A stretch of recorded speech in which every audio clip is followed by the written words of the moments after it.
What's up, you guys? Sean Ross Sapp here for the Fightful.com podcast, December 20th edition. We're here to talk Smackdown Live. I thought it was a pretty fun show. I have a couple of guests with me tonight.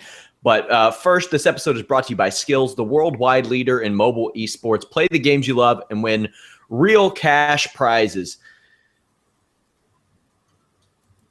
I hear myself in my headphones, so I'm going to pass this over to Alex while I handle this situation. Hello, everybody. I'm here also with Jeff Hawkins, who's the normal guest. I'm here. This is the last. Okay, piss off, Alex. I picked it. Piss off, Alex. Oh yeah, he's finished. Great. I had a technical error there. I had it pulled up so I could read our YouTube chat. And in the middle of me pitching skills.com/fight, I was hearing myself pitch skills.com/fight. But either way, I got to hear it twice. You all can hear it once. Head over to skills.com/fight on your iOS or Android devices. Win real cash prizes playing mobile esports. That's Skills with a Z. Download your favorite free games. When you make a deposit, Skills will double it. Then when you use that promo code FIGHT, F-I-G-H-T, Fightful will give you $10. How about that? You can't beat that. You can't. Just go over there, play a bunch of games. I'm not going to take your money this time. Skills.com/fight. I'm joined by Alex Palowski. You already got his intro. You don't need it. I don't want to hear him bury me anymore about Christmas movies, which we will talk about later in this show. But we're here with Jeff Hawkins. Jeff, how are you? What kind of man doesn't like National Lampoon's Christmas Vacation? Listen, I'm going to spare everybody this conversation. The three of us are, well, Sean doesn't like National Lampoon's Christmas Vacation. Yeah, I agree. Sean has really terrible taste in Christmas movies. Yeah, he isn't like us actors who are learned on the quality of Christmas cinema past. Yeah, he's really kind of shitty when it comes to this. Sean's been triggered tonight, aren't you? Okay. The conversation has been had. The conversation is over. We don't even have to approach it anymore. Someone's a bit gotten to. I think it's you. Hey, you know what? I have been triggered. I gladly take the reins. And I'm not as good at it as Alex. I will play the fake Diesel of 1997 version of Triggered on this podcast. But I'm telling you, to answer your question, I'm doing okay. That's good. That's good. Fantastic. I know Alex is doing fine. He's warm and cozy over there. Alex. Look at that sweater. Look at that thing.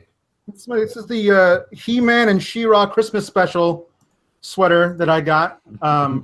It is the last day of the Christmas behind me, because the next time I'll be on a podcast will be post-Christmas, and I won't make you guys look at this stuff all the way till New Year's. That would just be absurd. And as we all know, I'm never absurd. Hold on. Have you ever walked out of the house wearing that thing? Sure. Okay. Yeah. Like not near any schools or anything, right? No. Into the 2 feet of snow that he faces in his driveway. Oh, that's right. That's true. Yeah. It's very warm, so that's good. We had WWE Smackdown Live tonight. I liked the show. After 3 good weeks of Raw, we got a bad one, and I thought that this Smackdown really helped me rebound for the week. We started with the best WWE World Championship match I have ever seen in my entire life. James Ellsworth versus AJ Styles. AJ caught a no-chin music and then punched and kicked Ellsworth a few times, including one time that he missed while Ellsworth was selling. He knocked down Ellsworth. Ellsworth sold dead. And that was it. About 30 seconds in. Was this match everything you dreamed of it being, Jeff Hawkins? I think it's what it had to be, because you turned Ellsworth heel. Now, and he had absolutely no sympathy from the audience, so you had to kill him. And I think the audience wanted you to kill him, and you killed him. So that's perfect for me. Alex. Yeah, I mean, if you had the under in the match time, I think you won. He lasted less time than Lesnar did. It was a pretty quick squash. It was great. I honestly thought they were going to keep dragging this thing out for several more weeks. I'm glad they didn't. I'm glad they're moving on. Yeah, Ellsworth sold everything great. The beatdown afterwards was just brutal. Mm-hmm. Oh, that where he dropped him on that table. That was scary looking. He didn't even get him on the table. He knocked him against the corner of the table, which, I mean, I let out an audible yelp at that. Jeez Louise. That's Vince McMahon tailbone cracking territory there. Obviously not from the same height. But this was what it needed to be, I think. And I was cool with it. I enjoyed every bit of it. Styles unleashed a fantastic ass kicking on Ellsworth. Mm-hmm. Ziggler came out like full 1989 Kerry Von Erich Ultimate Warrior hair, which is you know what? I'll give him credit. It's good for when he's calling spots, even when I can hear them through the camera mics. Baron Corbin comes out, says Ziggler wastes chances, ends up hitting him with the end of days. There was a lot of crying in this about what people deserve and don't deserve, and I really hate this because I don't think it gets anybody over, Jeff. Yeah, and plus the fact that we've already had a 2-month program with Baron Corbin and Dolph Ziggler where Baron Corbin pretty much handily destroyed Dolph Ziggler. I mean, and, you know, I understand the logic in this in terms of how you do it, but, you know, it just sounds it sounds a little too inside baseball for me. It sounds a little bit too close. I mean, I was thinking Baron Corbin was going to come out and pull Braun Strowman and kill both these guys at first. I would have liked that. Alex did. I mean, this was really, it was SmackDown, like traditional SmackDown booking. A babyface earns a number one contender match and then ignorantly puts it on the line. Yeah. Later on in the show. Yeah, it's Dolph's greatest hits. He's so gullible, he'll put anything on the line. He was the one who said, I'll put my career on the line against The Miz with no provocation from The Miz. So he'll just put anything on the line. I like that they're giving us something new. I mean, I'm almost certain that Baron Corbin would have been in that 4-way last week if he hadn't been accepting the award for most medal athlete in the world. So it's only right that he got a chance to be a part of this little main event scene. It's a prestigious award, Alex. It's a prestigious award. It's a major award. It's a major award. Fragile. Speaking of putting things on the line, like at some point during that DX Spirit Squad feud, did like Shawn Michaels lose his ring gear to Dolph Ziggler or something? Was that put on the line? Because these are blatant Shawn Michaels pants ripoffs. Like he's not even trying to hide it anymore. I don't like it. Yes. Either way. But with a libertarian message.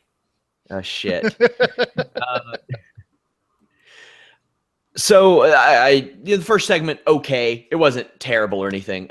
This Miz Apollo Crews situation, I like this match. I did.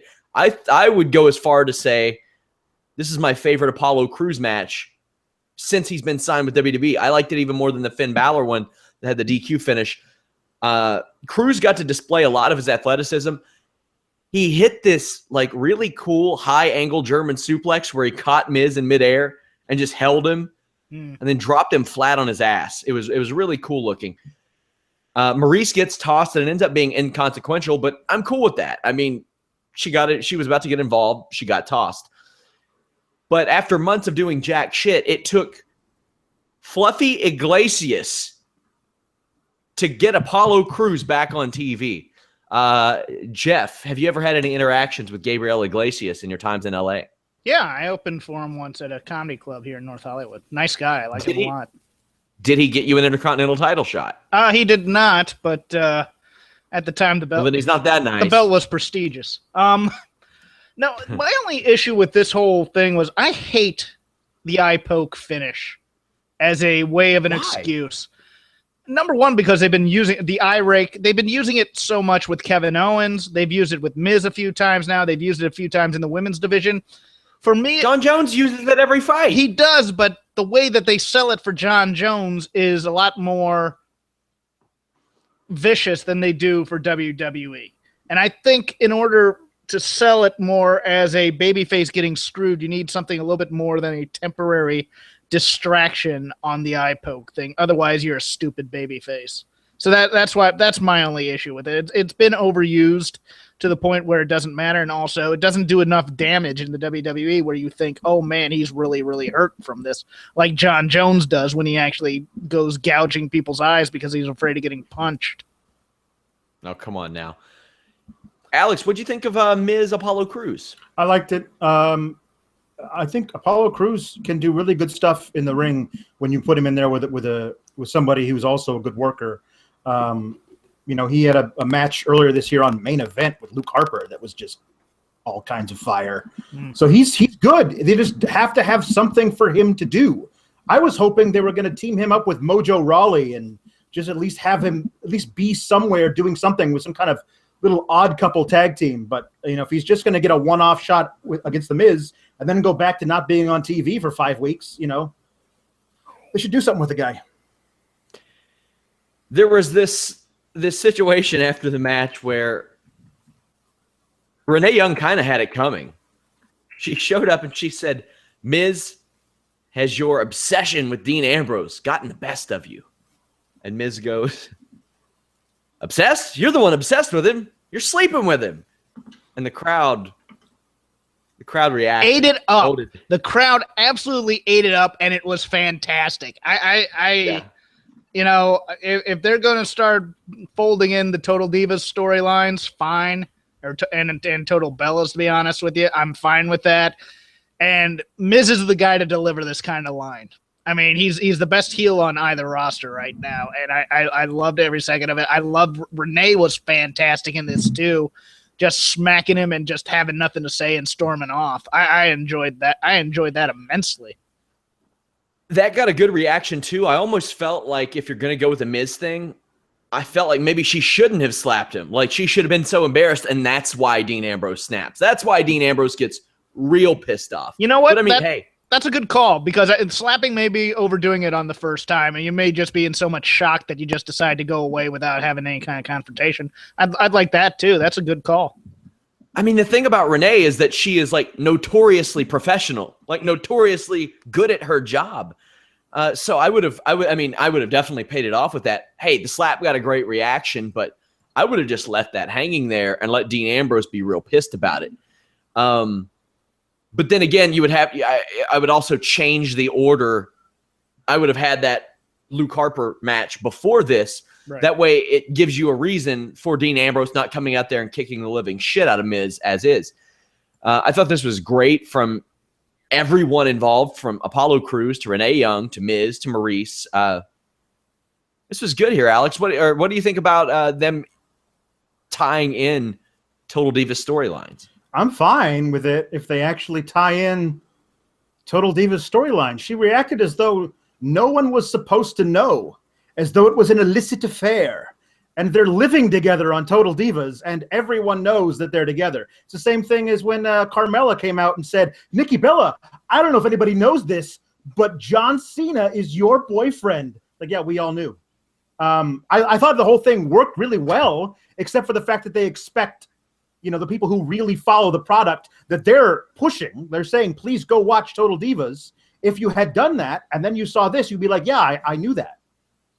So it's interesting. But I wonder what the percentage of people who were watching SmackDown tonight had no idea that Renee Young and Dean Ambrose were an item. Like none. I'm sure there were some. I know there were some. I just wonder if it was more than not. Well, Daniel Bryan has dropped it on Talking Smack as well. So, I mean, There's more of a percentage than just the casual watcher necessarily not knowing. Let's talk about that women's segment that happened after, because Alex, it seems like we have differing opinions. Well, first off, Carmella's reaction to being called a Staten Island snitch was great. Like, she just laughed at it like, that's the hardest you're coming with? Then she got thrown into a goddamn Christmas tree. And to me, that will never get old. I will never get tired of watching people get tossed into Christmas trees. Natalya admits to attacking Nikki, calls Nikki a bitch. That got a great reaction, too. A huge pop. She starts with a promo that I thought was very good about how I thought this started off as maybe the best promo she's ever cut, and it really trailed off at the end, and she had to go back to saying bitch. I don't like being redundant. Then she gets a heater of a reaction when she says, that's why John Cena will never marry you. Well, I think number one, Carmela was fantastic throughout this entire segment. I mean, she was so natural in terms of just kind of stirring the pot, sitting there listening. You know, she was Enzo last night during the Big Cass Rusev thing. Yeah, just like let me watch this unfold. Yeah, and she didn't come off stilted or anything. I thought she was great during this entire thing. I agree with you. This is possibly Natty's best promo, or at least part of Natty's best promo. I mean, when every single promo she's ever had is I'm the only female member of the Heart Dungeon to graduate. My dad's Jim the Anvil Neidhart. I'm the Queen of Hearts. I have cats. They had to shoehorn that fucking cat into the promo. Well, it was a nice little insult, though, in terms of that. I mean, my cat has more charisma than you. That's kind of a good line there. But I mean, look, I'll take Natty just flat out calling someone a bitch offhand rather than say like a Raw promo from last night where they go last night at what was it? Roadblock, end of the line. I had a great fight with blah blah. Instead of that expository stuff, yeah, call her a name. Everything tonight felt like there was actual. As much as it might have been contrived, some semblance of heat, I thought. And this whole segment had some, I thought. I liked it. And there goes that. Alex, what did you think of Natalia's promo? Yeah, I thought it was fine. It's just one of those things where, for the last few weeks, she's been so adamant. It wasn't me, Nikki. I swear. It wasn't me. As soon as she's called out on it, on something much lesser than that, by Carmela in front of Nikki, she's like, okay, it was me, and you're a bitch. And I'm like, okay, why did you so want to not have Nikki know? Were you planning something else later? You needed to be closer to her for? Like, I don't understand what the big deal was of why Nikki couldn't know that you had done this to her, and then all of a sudden, like, well, now that you know, you're a bitch. And I was like, okay, fine. You know what? Fine, it's okay. It feels like a change of plan almost, to be honest with you. It felt like it wasn't originally supposed to be Nikki. I mean, probably not Nikki, but Natty. It was probably supposed to be La Luchadora, but I mean, they had plans for her. Well, I was thinking maybe possibly even, I mean, if they weren't going to make it, Becky, then they might have made it Mickie James to come in on the SmackDown roster somehow because she was in town for the NXT match. But maybe they're just doing this they were holding off until Total Divas hit some sort of climax or something. I don't know. Yeah, I would have liked the Mickie James idea a lot more, to be honest with you. Yeah, ditto. Guys, if you haven't visited Fightful.com before, go do that. All of your boxing, MMA, and wrestling coverage, live discussions. Register for a free account at Fightful.com. Get early access to our podcast with Matt Riddle, Shane Helms, Showdown Joe. Got some cool stuff with Joe coming up at the beginning of the year, guys. Very excited for that. Also, like I said, live coverage of every major event, even minor MMA events. Raw, SmackDown, NXT, Lucha Underground, Total Divas, TNA, pay-per-views, all of it. You get access to our forums, exclusive analysis from Brandon Howard, our Fightful Pro series featuring EC3, Jason Kincaid, Deonna Purrazzo. Also, guys, you got to check out Most Ridiculous every week with Anna Bauer. It's on our YouTube page. It's in our exclusive section. Check it out. It's one of my favorite segments that we do every week. This week's Shane Helms show, by the way, guys, there are no major WWE events. I mean, we've done Roadblock to death already. So what we're going to do is we're going to talk about Shane's experiences at the Royal Rumble, whether it's Royal Rumble matches, whether it's singles matches or title matches. He won the Cruiserweight title there one year. Also, his experiences not being in the Royal Rumble, how that affected him, what he thought of it, maybe reasons he was given for not being in the Royal Rumble. Going to do a little bit of a different thing this week with Shane since not a lot of stuff to cover Christmas week. So you have that to look forward to on Friday, guys. And hopefully we get those technical situations figured out. We're going to do the show no matter what, but hopefully we get all that cleared up. We had Dean Ambrose versus Luke Harper, guys. I have seen this match on TV, this singles match, 8 times before, and I was pretty sure Ambrose was going to win. That happened. Alex, I'll ask you this. What do you think of Luke Harper using the torture rack as a regular-ass move? This is a move that submitted Hulk Hogan in 0.3 seconds in 1997. Well, Luke Harper's pretty well built, but he's not Lex Luger. Lex Luger had those lats. He could really get the torture rack going. Yeah. But yeah, I think it's different when different guys use it. There's a lot of different things. I mean, the DDT was a finisher for it still should be forever. Yeah. So who's been using the DDT lately? I feel like somebody has been. Bliss has been using it occasionally. As there you go. She was using finisher, and it's fine. But I don't mind him using that. I like Luke Harper and what they're doing. I loved when the Wyatts used to lose a match and then do a beatdown. It always felt kind of perfunctory. Like, okay, here we go. Got to beat you down because you beat our guy. But it felt more vicious. After Dean tonight. So, and the fact is, they're not going to even be in a program with Dean. Like, obviously, Dean's in a program with The Miz. So the Wyatts beat down Dean and then just vanish. Like, okay, we did our thing. Now we're gone. Now you're going to do this other thing with somebody else. Like, they don't care who they're doing it to. It doesn't have to be like the guy that they're actually feuding with. I like it. Yeah, Jeff, it seems like you agree with that. Also, in regards to the torture rack thing, I will say this. I've said many times, a head kick from everybody isn't necessarily a finish. A head kick from Mirko Cro Cop is, so I can kind of see that. Also, the steroid era. Torture rack works. Look, go back and look just 11 years ago. I was watching the Royal Rumble for some research for that Shane Helms podcast. I watched the 2005 or 2004, well, both of them, the Royal Rumble back then. The steroids. Wow. The steroids. I absolutely loved the beatdown after the match. I agree with Alex 100%. I liked the viciousness of it. It was a kick stomp type of beatdown rather than just guys doing moves, which makes it feel more real, for lack of a better term. I really like that. I liked Miz coming down just to pick the bones, kind of like Brian Kendrick did last night. I thought that was a nice little touch as well. I'm happy that Renee didn't come in to try and save him. I'm very happy they didn't make that editorial choice. So, yeah, no, I liked it. And I have no problem with Luke Harper using any move because Luke Harper is fantastic. And big guys using the torture rack always looks better than smaller guys using the torture rack. Yep. Although I will say the first time I saw AJ Styles do it to Samoa Joe, I was like, Jesus. Damn. Oh, it's impressive. It's impressive if a smaller guy pulls it out, but on the whole, crowds will believe it more if it's a bigger guy, like, say, Luger or the Giant or in this case, Luke Harper. Completely agree.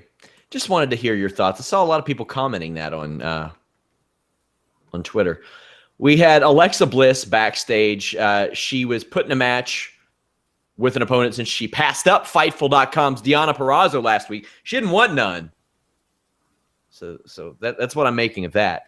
Oh, hold on. Before you move on, I retweeted a GIF from this, and it is fantastic to watch Alexa Bliss start off, coming in the scene, grinning, and slowly it turns into a frown. I mean, this is some of Alexa Bliss's best work. Seek out that GIF on my timeline. It's great. And that's a pretty tall order because she is the best, I think, since William Regal at facial expressions in WWE. And she's also unbelievable. Yeah, and not just that. Most people would be anticipating that. Her timing was perfect.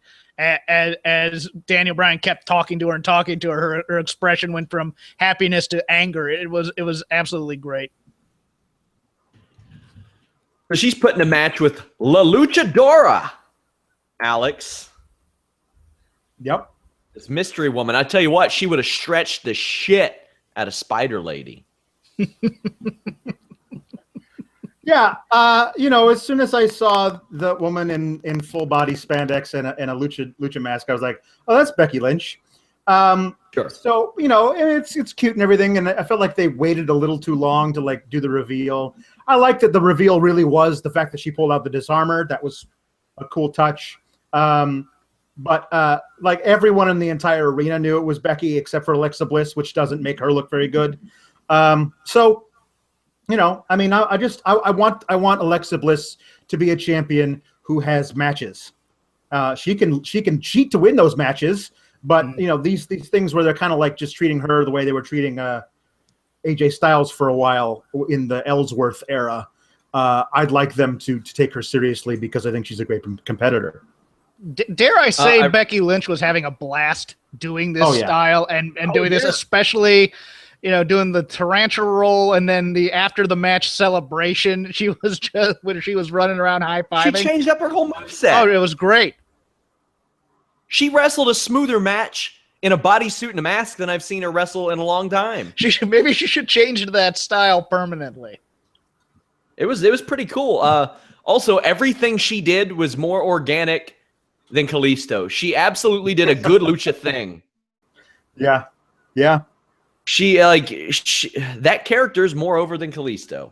Where the hell is Kalisto? Hold on, Alex, are you wearing fingerless gloves? Oh, yeah, it's cold. It's cold in my basement. Okay, I thought there might be like a breakdancing battle on Beat Street later that you may have to go to. Nope. Just trying to keep the fingies warm. Okay.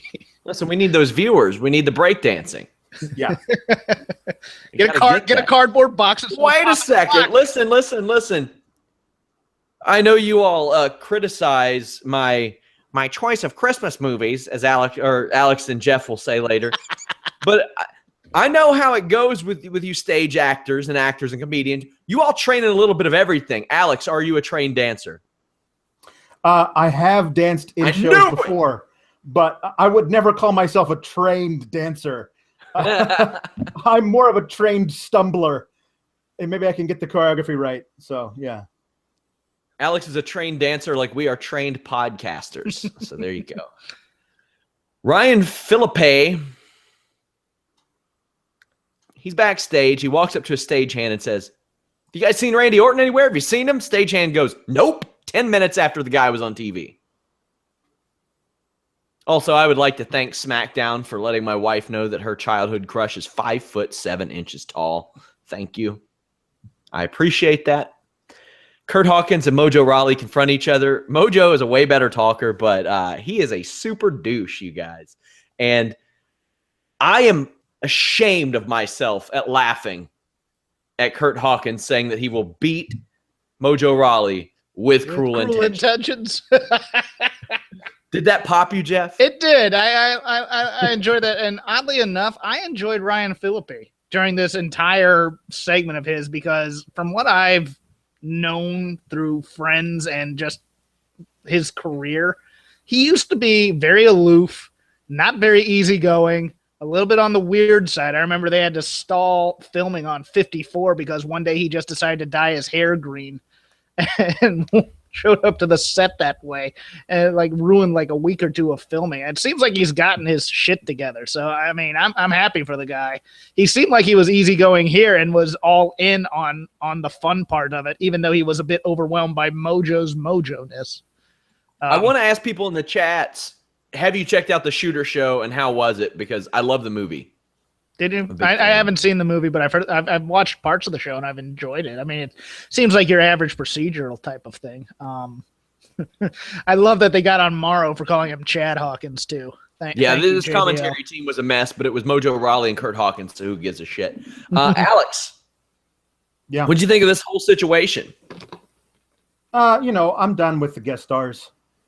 It's only a 2-hour show. You have people like Breezango who should be on every week.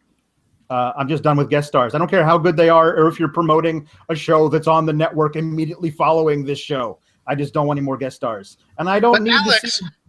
Alex, it's Christmas. It's a time for giving. That's true. I don't.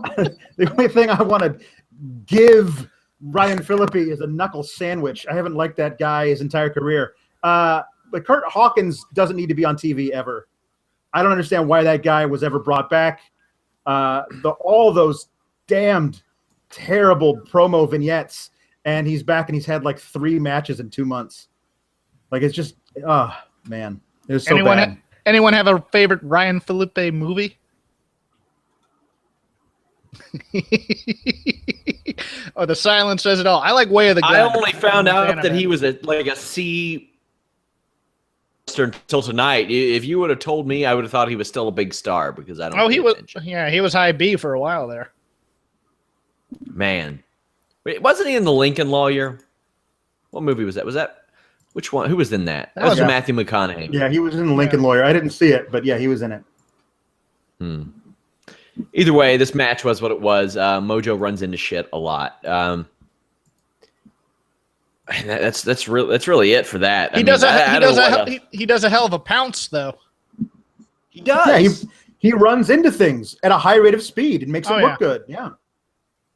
Also, he picked the right New England Patriots tight end to be friends with because apparently Aaron Hernandez allegedly shot 2 more people at some point in his life. Let's ask this. We're going to start a pool. Before it's all said and done, how many people will it come out that Aaron Hernandez has actually shot? I say 8. What's it at now? Near 10, maybe? Oh, well, jeez. I think some of them are just fame claims. Oh no, I think he got in trouble for this at Florida, and they covered it up quite a bit because he was running with the wrong crowd down there. Although the only story I had seen this week was that his lawyers are accusing Russian hackers of hacking his cell phone. That's how people found out about him shooting more people. Visit Fightful.com, you guys.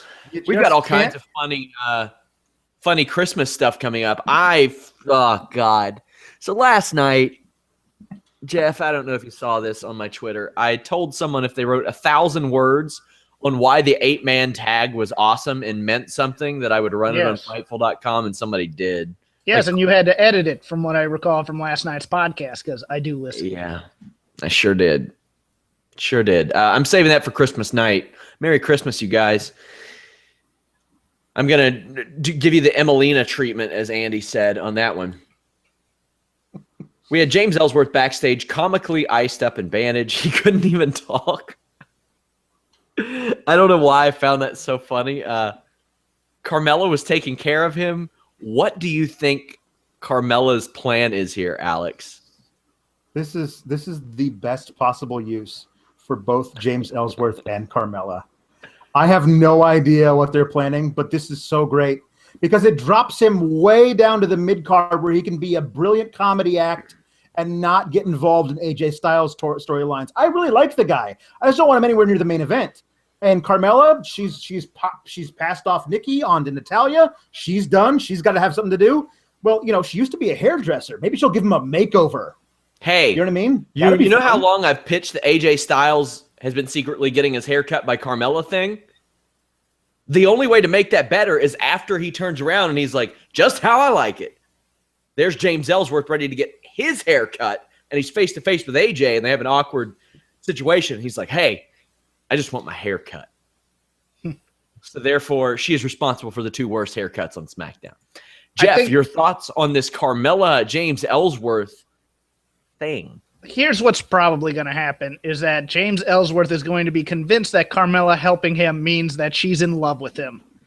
So he's going to try to impress her by helping her win matches or by going after Nikki's boyfriend, John Cena. Oh, yeah. Either that or she's going to be convinced that Carmela's in love with him and Carmela's going to set him up for whoever she's bringing in that will then destroy him. It's going to be one of those 2 things. I think it's going to be the first one, though. Great ideas. Great ideas. Before we get into the main event, guys, check out last week's show with Shane Helms. We talked total nonstop deletion. He reveals a lot of cool stuff. Head over to our podcast section, Fightful.com/podcast. It's available on YouTube, iTunes, Stitcher, all that. Ziggler versus Corbin. This match was really nothing special, but one thing I really liked about this is AJ Styles realizing that he has slept on Baron Corbin, and he doesn't realize it until he sits down in the in the commentary booth. Then he progressively realizes as it goes on, oh shit, Baron Corbin is for real. Alex, any thoughts on this match? Match was great. The match was so good. I was wondering if I was watching the same 2 guys wrestle that I watched wrestle at least 15 times between WrestleMania and Extreme Rules. Not Extreme Rules, Money in the Bank. That was their blow-off match. They had their first match, the Raw after WrestleMania, and their blow-off was Money in the Bank. And they wrestled 12 times somewhere in there. And one of them was when Dolph Ziggler put on some wrestling headgear and a mouthpiece and kicked Baron Corbin right in the junk. Like that's basically what they used to do over and over and over again. I was really excited for the match until I realized that's what they used to do. But no. SmackDown is so good now. They can even make this pairing interesting and fun. And the match was really great, and I went with you. I loved AJ Styles realizing I really don't want to face this guy. I actually thought he was going to get involved and cost Corbin the match, like maybe get Dolph disqualified or something like that, or Corbin disqualified. But yeah, it was very good. A deep six was very good too. I said nothing special. It was. I mean, you say great. I still think it was nothing special. The deep six was fantastic, though. Jeff, your thoughts on this? Why is Baron Corbin such a dumbass? First off, why didn't he get back in the ring? Oh, I just because Vince told him not to. No, I liked this. I really liked the end where AJ went after both guys with a chair. There's too many times where all heels are friendly with each other just to be friendly. I like the fact that the flaky heel knows that the badass heel is a threat to him. So he hits him with a chair too to make sure he stays down. I thought that was really, really smart on the WWE's part to have AJ beat up both guys. I agree with everything Alex said. This is the best match they've had even when they were working together for a long time. I really liked that. I don't like the spot where guys commentating and one opponent throws the other into the guy in the chair, and then that starts a brawl. I think it's been overdone, much like the eye rake spot. Let's find some new ways to do it, please. That's my only real gripe with it. You all seem to enjoy this a lot more than I did, but that seems to be the trend with a lot of things that are mediocre at best in life.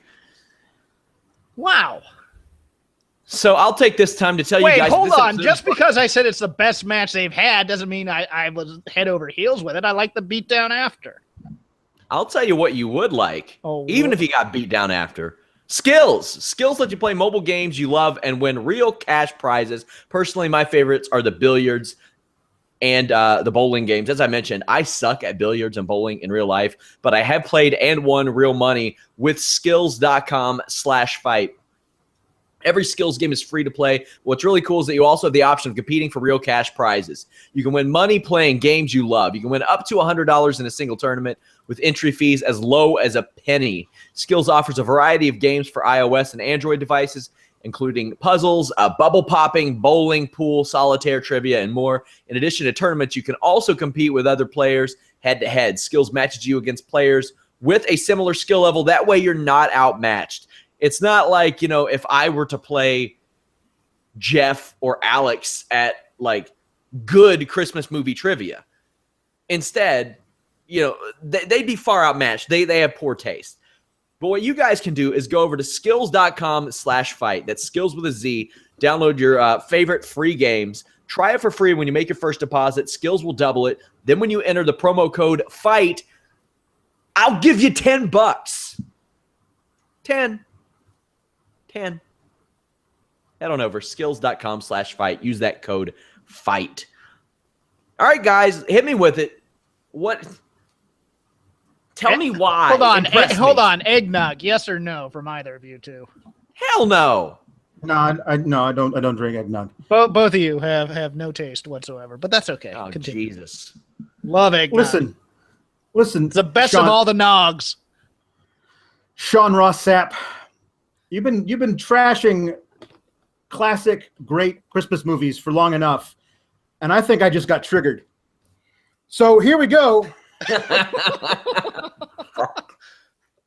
Let me tell you something, Sean Grinch Sapp. Oh, God, let me mute him real I've quick. had it just about up to here with you trashing great Christmas movies. You think Christmas Vacation is mediocre? Mediocre? Let me tell you something. No. When Cousin Eddie is out there emptying his chemical toilet into the Griswold storm sewer and he says shitter was full, he's not talking about the chemical toilet.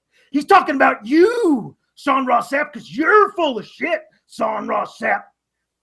That's right. You call Christmas Story overrated? How dare you? How? I dare you. Let me tell you something. The only thing overrated around here is your ability as a film critic. Because if you think Shout Christmas Story is overrated, if you actually think that, brother, I'm not just going to shoot your eye out. I'm going to take this Yule log over my shoulder. I'm going to turn that sumbitch sideways and stick it straight up your candy ass.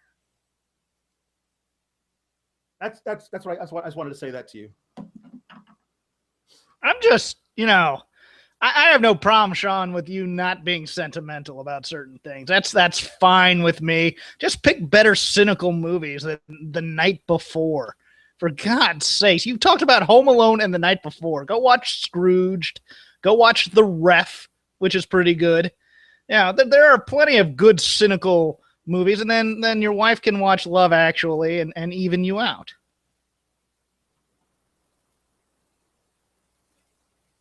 I think Sean's mic is going off.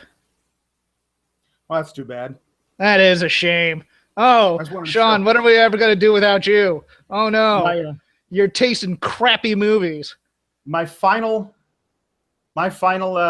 Christmas sweater is this one here. Nice. What appears to be two reindeers doing it. Nice. I have no idea how this got through the inspector, but I guess they're flying, but it sure looks like they're doing it to me, Jeff. Now, what's your favorite sentimental, classic Christmas film? I like Charlie Brown, but that's not a film. But I mean, an actual movie type movie. Yeah. See, the whole thing is my sentimentality only goes back to my own childhood. I could take or leave It's a Wonderful Life. I've actually never seen White Christmas. Yeah, Wonderful Life. It's a Wonderful Life. It's pretty good. Wonderful Life is kind of schmaltzy. I mean, I could take it or leave it. I don't hate it, but I've never seen White Christmas or the really old ones. Okay. But, yeah, my all-time favorite would have to be A Christmas Story, which is why Sean Ross. Oh God, I don't. I'm with Sean on that one. I cannot stand A Christmas Story. It just got overplayed to the point where I just want to punch somebody in the face whenever it's on. Yeah, I suppose I could get with that, but I catch at least 3 airings of it every year when it's on TNT or TBS because so help me, I just love that scene where he beats up the bully. I was just set up in my couch and cheer. All right, Sean, you're back with us. Nope, not yet. Okay, well. No, there he is. You there? Let's go with. Oh no, he's sitting there watching. I just can't hear him at all. Okay.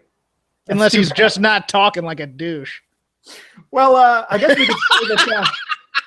Okay, here we go. Favorite non-traditional Christmas song, a pop song, like not a carol, but like a pop song that came out. Sure. I guess Grandma Got Run Over by a Reindeer always makes me smile. Oh dear God, what is wrong with you? I may mute myself so you can talk. You monologue. That song is the worst song other than that Paul McCartney piece of crap. Wonderful Christmas Time. Oh, jeez, Louise. Yeah. No, it's I usually love the old stuff, sung by the good guys like Sinatra, Bing Crosby, Nat King Cole. I love those old things. Oh, yeah, I like that. I'm a big fan of Charles Brown's "Please Come Home for Christmas." Yes, it was redone by the Eagles and stuff. Yeah, I like that. I like the James Brown, Ike and Tina Turner stuff that they do. Otis Redding singing "White Christmas" is pretty damn cool. If you hear that, I like the one. I like is Stevie Wonder, "Someday at Christmas." If you've ever heard that one, that one's pretty darn good too.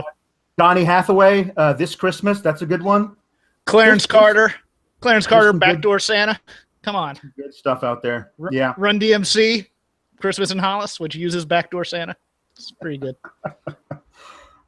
Yeah. Sean, what about you? What's your favorite? Oh, Silent Night. Okay. It's a good one. It's a little slow for my taste. I like something with a beat you can dance to. You can try and dance to Silent Night if you'd like. The remix house version, yo. Come on, Sean, get back in here. It's your show. No? All right. Well, I guess we'll just talk about how Daniel Bryan came out and made a triple threat for next week. Yeah. With Corbin and Ziggler and Styles for the title. Next week's shaping up to be the biggest episode of Smackdown in a long time.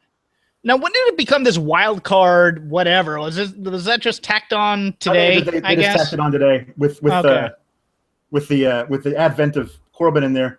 But yeah, Advent. Oh, that's nice. Advent. That was good. It's for the times. Sure.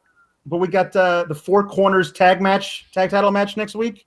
We got Bliss versus Becky for real this time, and we got John Cena coming back. So it's going to be a big episode next week. Yeah, it was weird because I thought they had plugged earlier today a triple threat tag match for the #1 contender spot. And I guess they just scrapped it. They scrapped it. It was advertised as being the last 3 guys who were in that battle royal last week. Oh, okay. Besides Zack Ryder, so it was going to be Breeze versus Connor versus Heath, and the winner of that their team would advance. And I guess they thought better of that incredible decision. But I was actually really excited to see. You and I would have loved that. You and I would have loved that. But a guy of wealth and taste like Sean Ross Sapp, pissing all over something like that. Yeah, he would not have liked it. Those mid-card geeks, they suck. I would have loved to have seen Tyler Breeze get some good match time. But unfortunately, he showed up on the pre-show and gave out tickets to Booker T and Renee, and that's his whole deal. Sean, you back with us yet?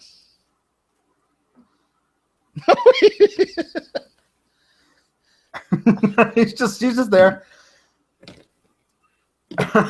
Now, see, Die Hard was released during the summer, but it became a Christmas movie over time. That was my part of that argument. That's what I was yelling at my phone as I was driving, listening to you guys. I can't believe I can't believe you guys spent that much time on Home Alone, for God's sakes, though, man. That whole series, I haven't seen one of them, so I don't know anything about it. Because it was like right when I hit that 18, 19-year-olds, I just didn't want to see crap like that. Now, Home Alone 1 and 2 are actually pretty great. A lot of it is just the fact that it's a live-action cartoon, because there's no way those 2 guys could take the beating that kid gives them with improvised death traps. Right. Yeah, they would have died several times over, but it's fun. I'm a fan of a small little movie called A Midnight Clear that came out in 91 around that time. That's a Christmas movie with Gary Sinise and Ethan Hawke, and it's set in World War II, where a bunch of Nazi soldiers are in the woods. There you are. There you are. Back. And better than ever. On my own show. I thought we were doing just fine without you, big guy. To be quite honest, I wasn't listening to a damn thing you all said for like 2 minutes. Oh, good. Then you won't hear any of our anything we said about you. Were you all putting over my selection of Home Alone? What? I did hear you slandering Home Alone. What the hell is wrong with you? Home Alone can eat it. It's just stupid. Eat what? A dick? I don't know what you want How to hear. dare you? I just, it was never anything that appealed to me at the age when I was able to watch it, so I never watched any of those. Weirdo. Seems stupid to me. What a weirdo. Yeah, I'm also old, so it helps. I'm disgusted with you two. You need to watch The Ref. You like those cynical Christmas movies? Go watch The Ref. The hell is cynical The Ref? It's Dennis Leary and Kevin Spacey. It's pretty good. Man, I'll tell you what, guys. If your Christmas movies are anything like the way that you all carry a podcast without me, it ain't worth my time. You weren't listening, so how would you know? We talked gingerbread houses. No, we didn't. Are you gone again? Did you leave again? Yeah, 2 windows open. You don't even know how to run a damn podcast. You're coming on here burying us. You can go to hell, Sean Ross Sapp. You get your stuff together there, sir. Stay tuned next week where our new host, Matt Riddle, will be joining us. Yeah. He has two windows open. 2 windows and they both don't work. Showing that spotchy beard of his that's on there. And wait, what? Yeah, you can't say anything about me because you're muted, so suck it. No. Oh, that is a fine hat. There you go. There we go. That's better. Maybe one of us should end this at some point so that Sean Ross Sapp can, so Mr. Professional here can save some face. He wants us to keep going. Keep it going. All right, we'll keep going. So, do you have the question window open, because we can answer some questions? Yeah, let me see if there are questions out there that we can answer, or anybody. Here we go. Let's see here. I guess we're not seeing a whole lot of things. I have a question for you, Jeff. Getting back into wrestling. What was your opinion of the Braun Fest we got last night on Raw? Expected, I guess. I'm not the biggest Braun Strowman fan in the world, but I've also, these past couple weeks and this year has been really something where I've had to reevaluate what Vince wants in the main product. And I realize what he wants is, that last night's Raw said a lot about it. He wants big guys. He wants that spectacle. He wants guys in comedy skits that get some sort of buzz, and then eventually, hopefully, he hopes that he can parlay that into ass-kicking in the ring for a real fight in a big-time match. But, that Enzo sketch last night died a death to me until the beatdown. Braun coming in at the last moment, I think we're getting Roman and Braun for WrestleMania. Yeah, it's certainly possible. I want to keep Braun protected from the Roman train for as long as possible, but how about this one, dorks? I'm back. I was still seething. There's three of me. It's three. Look, 3 angles. This is the greatest night in Fightful podcasting history. I'm back. Sean. That's great. Sean triple threat. Damn, they asked for somebody pretty on the show, but 3 of me? Y'all better be going to skills.com/fight. and spending that money. I don't know what the hell you guys are talking about. I can't believe the cataclysmic errors that Google has unleashed upon me on this day. I'm going to get rid of one of me over here. Damn. Needless to say, the first 40 minutes of this show was pretty good. I was on it. It was okay. I apologize for what has happened the last 15 minutes. Not because of my technical errors. I have nothing to apologize about. I am nothing but great. But these two guys, I'm sorry. Anybody who enjoys... Wait, Jeff, you did say you didn't like a Christmas movie, correct, or a Christmas Story, correct? I hate A Christmas Story. Okay, it sucks. I'll give you a little bit of leeway there. Thank you. Somebody says, R.I.P. Sean on the left. What? Look, there's my mic, by the way, guys. That isn't working right now. Yeah, Google is throwing shade at Sean. Needless to say, guys, no questions are being answered tonight. But I will get to them this week at some point, whether it's the Matt Riddle show, the Showdown Joe show, the Matt Hardy show. Plenty of podcasts coming your way. Sign up for free at Fightful.com to get early access to some of this stuff. We have a lot of Christmas videos ready for you this weekend, from Alberto Del Rio running over Santa to the aftermath of Alberto Del Rio running over Santa. We have plenty of it. We may even throw in a Balls Mahoney as Santa Claus. I don't know. I'm going to end this catastrophe before it goes any further. Jeff, plug your stuff.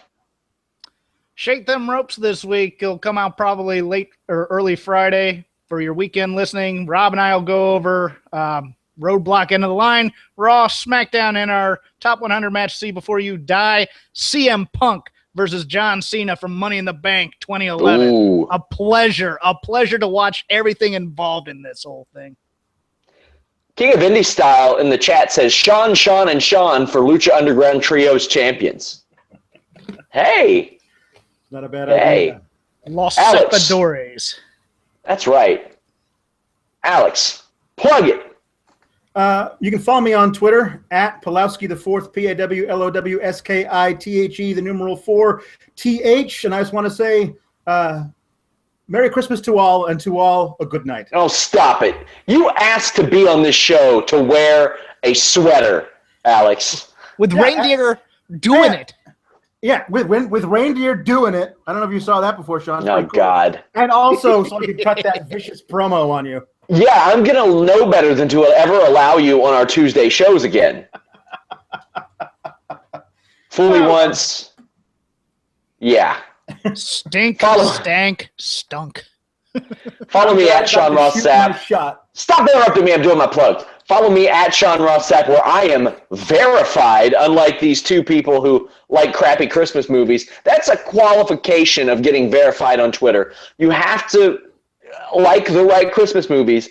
Unfortunately, these two will never have a blue check mark next to their name.